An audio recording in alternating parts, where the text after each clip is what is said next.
special presentation tonight. I'd like to welcome Superintendent Josh Sween and Pete Hibner from the school district to give us a presentation about the upcoming referendum for the school. Thank you for coming tonight. We appreciate it. I'm going to try and talk into the microphone as best I can. So thank you for inviting us. I just want to start with that. It's great to have an opportunity to come and speak with you all here tonight about an exciting time for the Portage community and for the Portage Community School District, in that we're gearing up for a referendum. There will be a question on the ballot on November 5th to do some building referendum within the Portage Community School District, which really this is the first time since the high school was built that there's been a large-scale construction activity going on in the district like this. And so we're pretty excited. A lot of people will say, well, that high school is brand new. No, it's almost 30 years old at this point, so it's been quite a while. So it's time for us to do some work. And so tonight I'm just going to share where we've been, where we are now, and where we hope to go with you all. So I'll talk for a little bit, and then I'll turn some things over to Pete, and then we'll end. If there's any questions along the way, feel free to ask those questions at any time, but there will be time at the end of the presentation for those too. Right. Thank you. So what I'm going to cover tonight is we're going to take a look at our master planning process, really where this all started, where we've been, and how we got to this point. We'll look at, we surveyed the community this last spring to ask them how they felt about the plans that we had at that time and what their comfortability would be with the tax impact of a potential referendum. So we'll talk a little bit about that. What really came from that survey is that we had to revise some of our solutions because we surveyed the community and we have to listen to the community when we survey them. And so we revised our solutions. And so we'll talk a little bit about that. How we're going to engage the local community through the referendum, should it pass. We'll talk a little bit about the ballot question. We'll show you exactly what language is on there. The estimated tax impact and how to get out and vote. And then, like I said, if there's any questions at the end, we'll open it up for that. So let me start with our master planning team. And this is the group that for the last year has spent a lot of time working on our plans and processes and engaging the community in what it is that we're doing and what they would like to see us do. So from the district leadership perspective, we're about planning and guidance for our partners, verifying district data, and making sure they understand what our community really needs or wants. Our construction manager is C.G. Schmidt. We partnered with them starting this last summer. The summer of 2023, so the summer prior to this summer. And they come in and they do facility assessment for us. They are doing our cost estimates for us and eventually will help us with the building process. We also brought on Plunkett Racich Architects as our architecture and engineering facility or group. And they do a comprehensive review of all of our facilities. They take some work that we had already done and they took that to a higher level. They identify a number of solutions for us to the problems that we have, and they are in charge of overall project design. So you'll see kind of the steps that we took along the way. But this being our master planning team, I want to point out that really we engage the community through Future Facilities Committee, which started back in 2022. And we met monthly for an entire year with community members to try and figure out what do we want to do in the school district and what do we need to do. So I would be remiss if I didn't mention the fact that we brought in community members to help in this planning process as well. So this is our timeline, but what I want to point out to you is that this timeline started back in June of 2023 when we brought on board Plunkett Racich and C.G. Schmidt, but really this process started back in the spring of 2021 when we hired CISA 10 to come in and do a full-scale facility audit for the school district. So they came in that spring and went through every single building on our campus. At that time, Rouge was still in, so they went through Rouge. They went through Endeavor and Lewiston, all of our athletic facilities, and gave us a 140-page document that told us exactly what was wrong with our district and what was right with our district as far as facilities are concerned. So that's where it started. Once we got that document, we decided we really need to have a long-range facility plan within the school district. And so we started thinking about what does that look like now that we understand where our facilities are.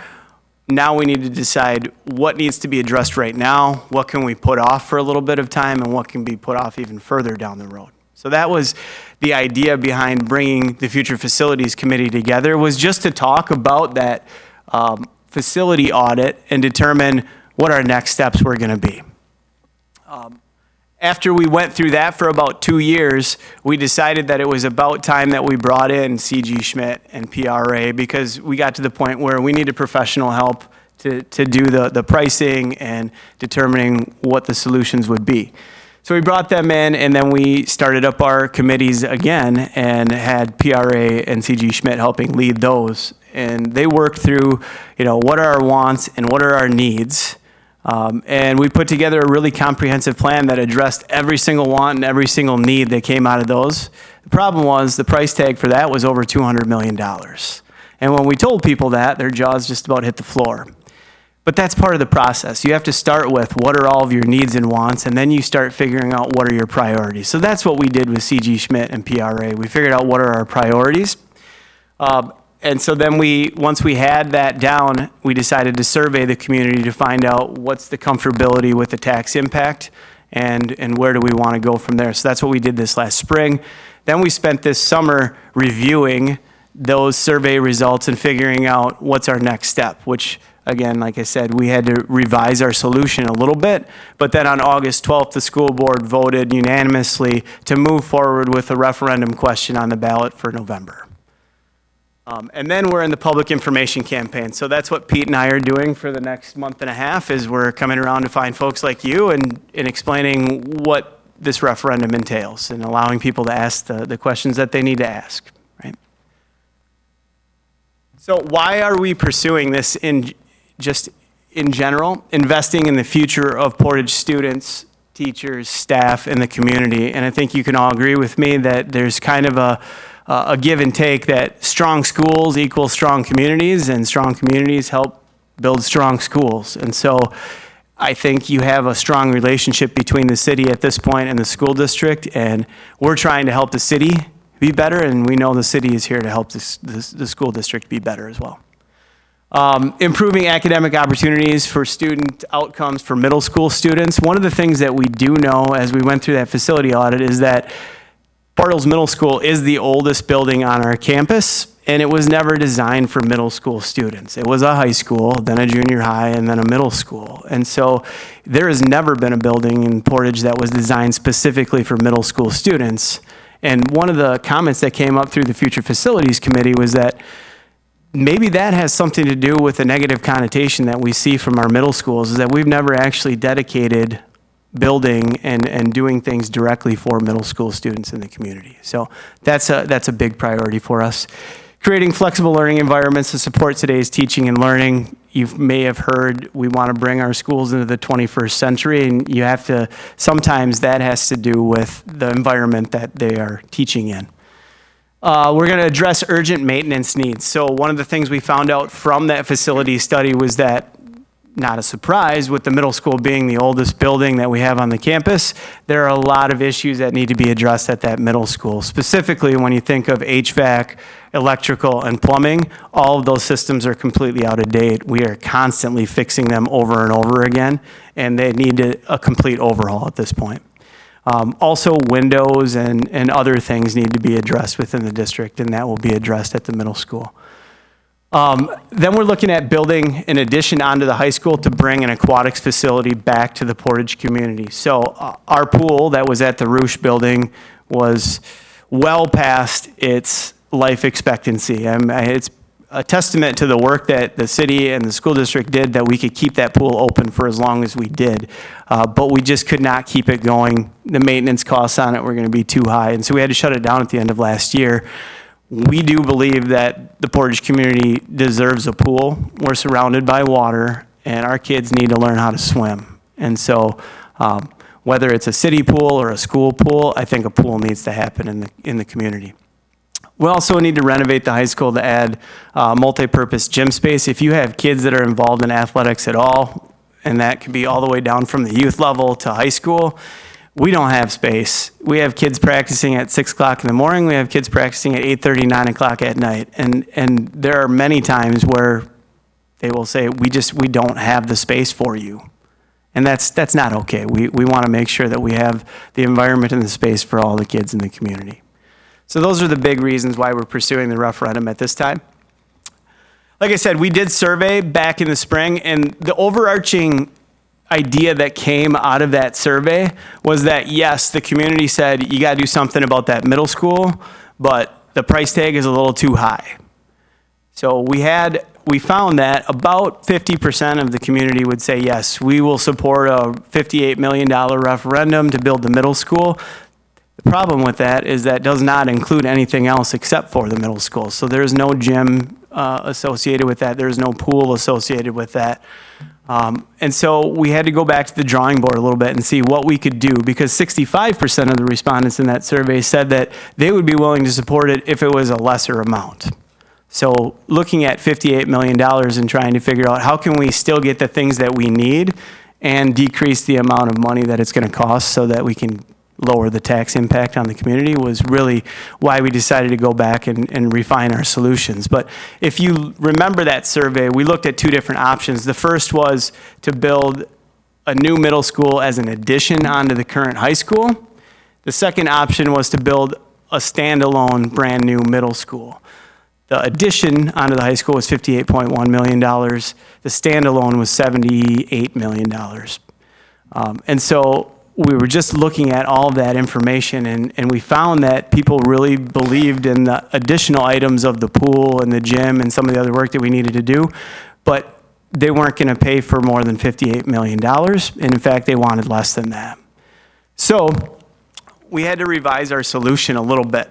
And so we brought back in our master planning team and said, what can we do to still get the things that we need for this community and for our students to be in the best learning environment possible, but how do we cut the cost a little bit, right? And so what we decided to do was, what would it look like if we went with a full renovation of the current middle school building versus building brand new? And what our partners came to us with, they said, that's a viable solution. We can actually do a full renovation of the current middle school. Oh, we lost our video for a second. There it is. For about half the cost, at $25 million, we could do a full renovation of the current middle school, which then would allow us to still bring in the idea of adding a pool facility and some gym space, and we could decrease the overall cost from $58 million down to $53 million.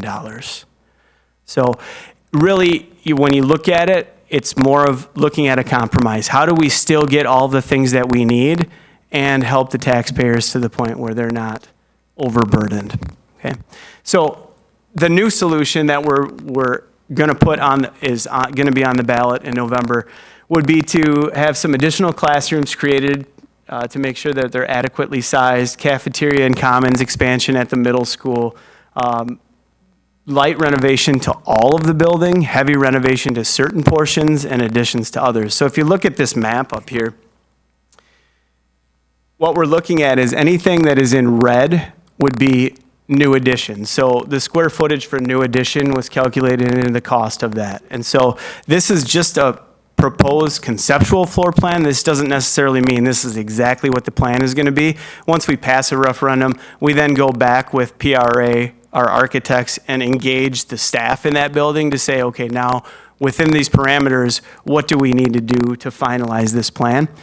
But what we're looking at here is there will be some new additional space built onto that building. Anything that's in yellow is very heavy renovation. So what you'll see is every single bathroom in the middle school needs to be brought up to code, ADA compliant, and most of them are going to have to be bigger than what they currently are. So there's going to be heavy renovation of all the bathrooms in there and adding cafeteria space. So taking this office space here and expanding the cafeteria at the middle school.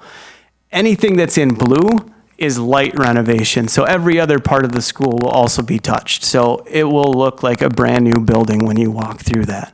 Also to be included with this, it's not on this screen, but there will be new bleachers in that gym. Those bleachers are old and outdated and not exactly the safest things in the world, so we're going to get those replaced too.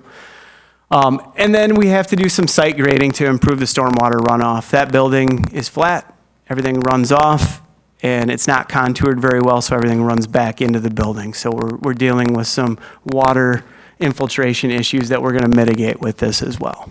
Okay? The second part of that revised solution, like I said, is to be able to add an aquatics facility to the high school and expand the gym at the high school. So additions that we're looking and renovations at the existing high school would be a construction of a new aquatics facility attached to the high school, which would be an 8-lane competition swimming pool. The comparison to that is if you've seen what DeForest did with their new pool, it's very similar to that. It's just the 8-lane competition pool and spectator seating and some locker rooms, which is much needed in this community, and it's going to be a huge upgrade from the pool that we had at Rouge. Separate entrance to the athletic facility, an expansion of the existing gym with 2 new practice facilities within that gym. So really what we're trying to do is create an athletic complex on the backside, so the pool and the gym extension would go on to where the current gym at the high school is.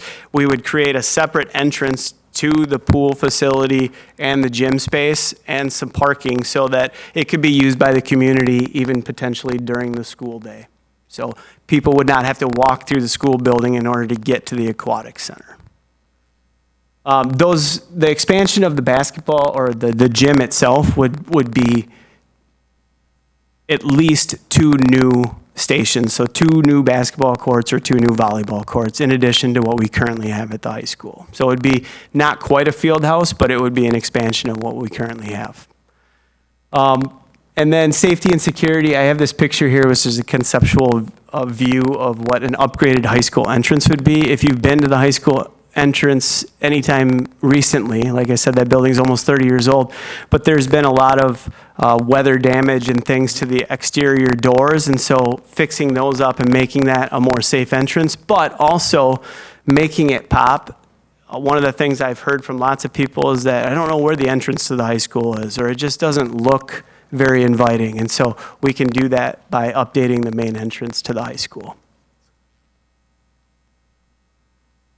One of the other things that I really love about C.G. Schmidt is it was important for us that we can bring local contractors into any project that we do so that taxpayers' dollars stay within our community.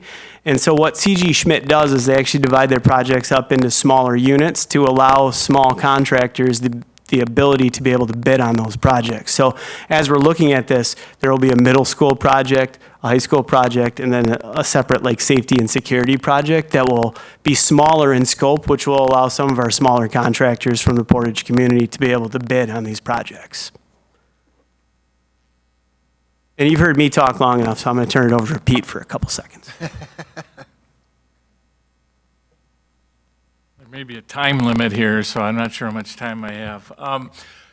Josh talked about C.G. Schmidt, and one of the things that when we interviewed them, they talked to us about was how they could help engage our students in the projects as well, which is really interesting, some of the education they could provide. So our kids are getting the opportunity to tour the project, throughout all the phases of that. They'll come into the classrooms, they'll do different activities with the kids.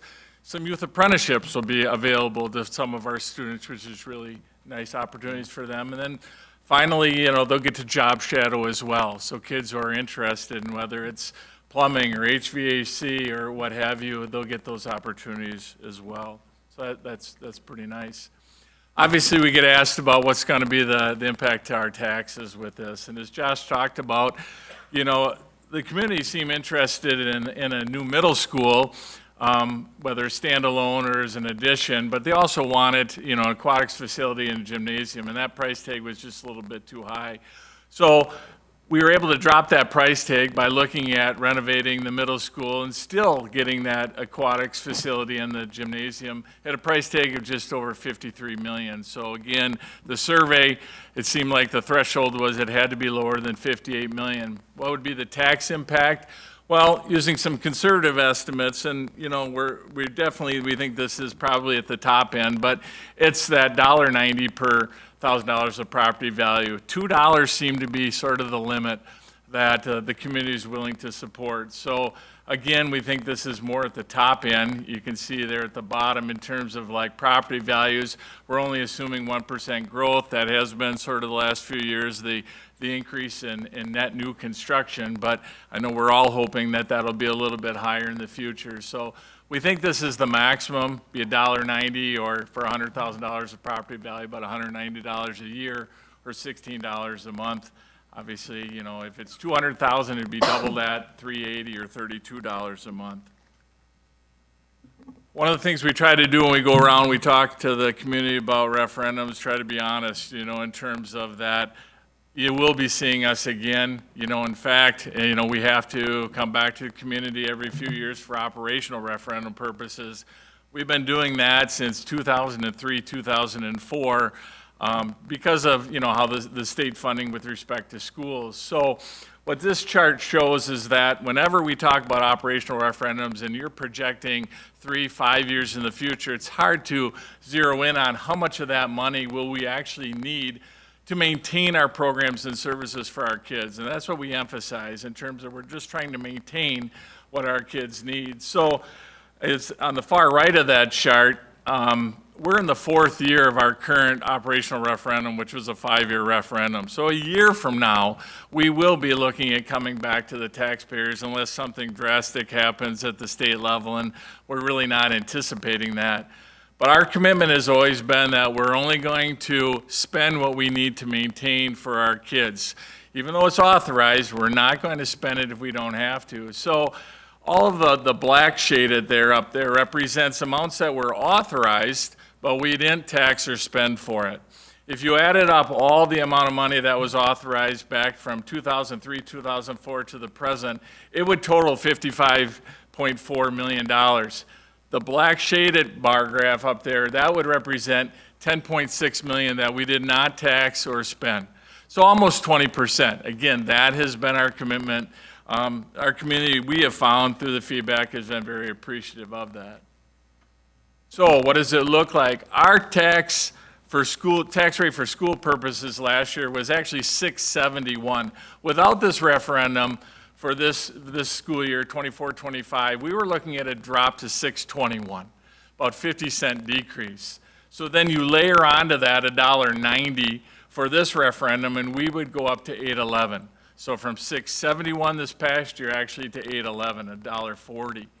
What does that mean? Well, in the Portage School District, the average home value is about $185,000. So for school purposes, the tax levy would be $1,149. That's before school levy credit. Without this referendum, with the referendum, it'd be $1,500. So an increase of $351. We get asked, well, how does the school tax rate, how do you compare to the state? How do you compare to other school districts? This graph just shows that the blue bar charts, that represents the school tax rate. As you can see, it generally it's been trending down since 2015. The line with the dots there represents the state average, where we're usually, again, according to this chart, below that state average each year. The far two bars there, that little dark shade, that's the last time we've had any capital debt. That was back when we took out some capital debt with respect to our roofs. Josh talked about the high school earlier. When the high school, we constructed that, we actually borrowed beginning in 1996. We paid off the high school early. We paid that off in 2010. So we haven't had any capital debt for quite some time. Just another graph with respect to our tax rate. As I mentioned, this past year, $671 was the school tax rate. We would be looking at, again, without the referendum, a drop to $621. This shows with that referendum passing, it would be at $811. Finally, in terms of how we compare to other school districts, usually we get asked relative to our athletic conference and other neighboring districts. So 2023-24, the last year of data available, You can see relative to our athletic conference, they're ranked from lowest to highest there. Portage had the lowest tax rate for school purposes at 671. Some other neighboring districts there, we'd be about middle of the pack, still lower than the state average at 722. With this referendum, if it were to pass, we think that'd put us in about the middle of the pack. Then finally, you're all familiar with a lot of the legalese that goes into elections and ballot questions. This is how it will appear on the ballot for our taxpayers. It has to reference, obviously, the amount, a little over 53 million. And it has to say, in general terms, what is this going to consist of? And that's where this section part talks right here. The construction of additions, renovations at the middle school, both heavy and light renovation, including classrooms, cafeteria, and commons. We'd be looking at an addition and some renovations there at the high school, more specifically for the aquatics facility and the multipurpose gymnasium. And then we'd be looking at upgrading, obviously, the infrastructure. That's a big part of that at that middle school. It's about half of that 25 million for that middle school would go into infrastructure, and then system and site improvements.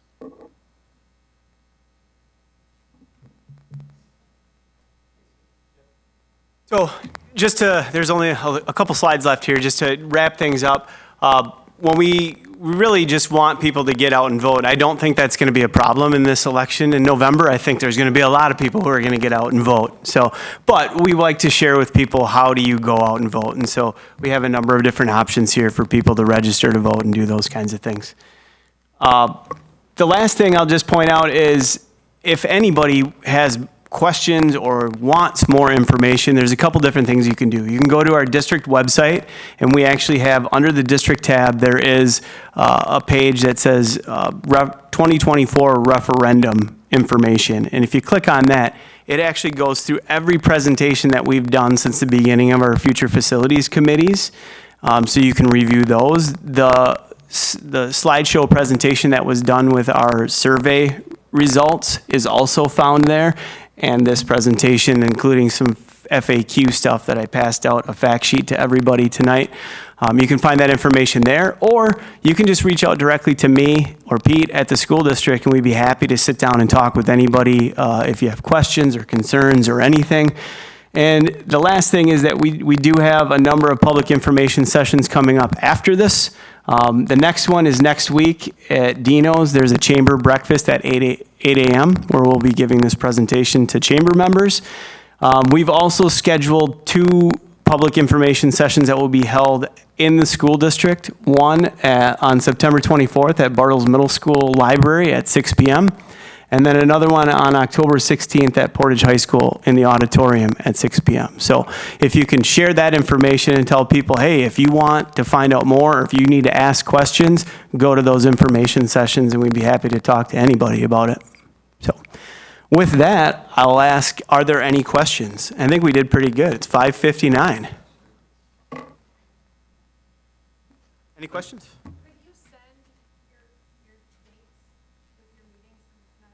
Yes, yep. Yeah, Yep. we'll post it on the city website. That'd be great. Yep, I will share those with you when I. Does any citizens that are here like to ask any questions? Yes. Before we leave tonight, I'll give you a stack of cards and put them in the library. That'd be great. Yeah, I can't speak for the council as a whole, but City Administrator Boblick and myself would be more than happy to help the school district in any way we can to pass this referendum. I mean, it's very important that a community has a strong city government, a strong school district, and a very strong healthcare system. So we're more than happy to help out any way we can, Josh. And we appreciate the support. Do you know of any other groups that would like to hear more information about the referendum? Please let us know. You go to any group. We've even gone to senior citizen quilting groups and talked. Yeah, well, I would suggest that you talk to Chief Hazy on that. I mean, obviously, we went through a referendum with the city, and You got a whole list of all the places you went. And we've reached out to all of the civic organizations and all the different village boards and all the different things. So we're on the docket for most of those already. But we just want to make sure there isn't a group out there that says, well, nobody came to talk to us. Right. We're more than happy to do that. We just need to know where they are and where they meet. And Chief Hazy was at all of them, so.